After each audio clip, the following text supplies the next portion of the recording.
ইসরায়েলের আকাশে ঝরছে আগুনের বৃষ্টি, আকাশ চিরে মাটিতে আছড়ে পড়ছে আগুনের গোলা। শহীদ খামেনির রেখে যাওয়া ভয়ঙ্কর সব ক্ষেপণাস্ত্রের আঘাতে কেঁপে উঠেছে তেল আবিব।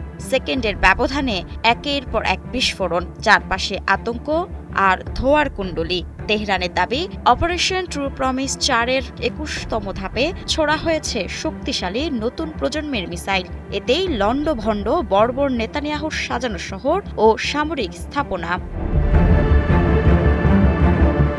এবার আহত সিংহের মতো তাণ্ডব শুরু করেছে মধ্যপ্রাচ্যের ভ্যানগার্ড ইরান। এরই ধারাবাহিকতায় ইসরায়েলকে লক্ষ্য করে তৃতীয় দফায় নতুন ক্ষেপণাস্ত্র দিয়ে ভয়াবহ হামলা চালিয়েছে দেশটি।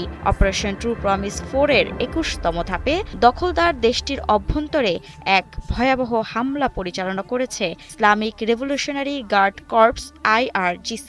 اگر به ما حمله بشه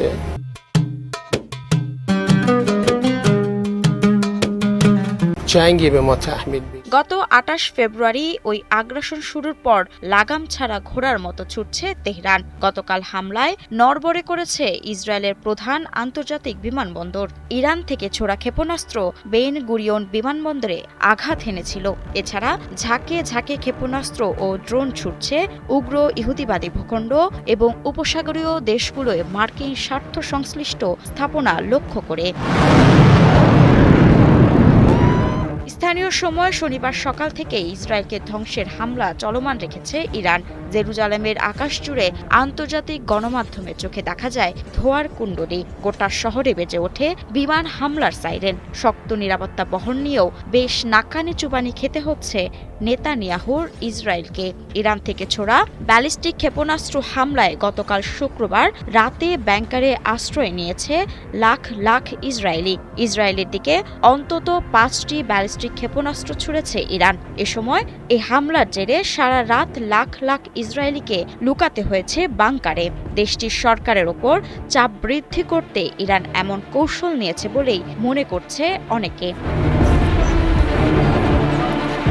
তবে ইসরায়েলি সেনাবাহিনীর পক্ষ থেকে জানানো হয়েছে, প্রথম সপ্তাহেই ইরান থেকে ইসরায়েলে অন্তত 1000 ক্ষেপণাস্ত্র ছোড়া হতে পারে। তবে এ পর্যন্ত 200টি ক্ষেপণাস্ত্র ছোড়া হয়েছে।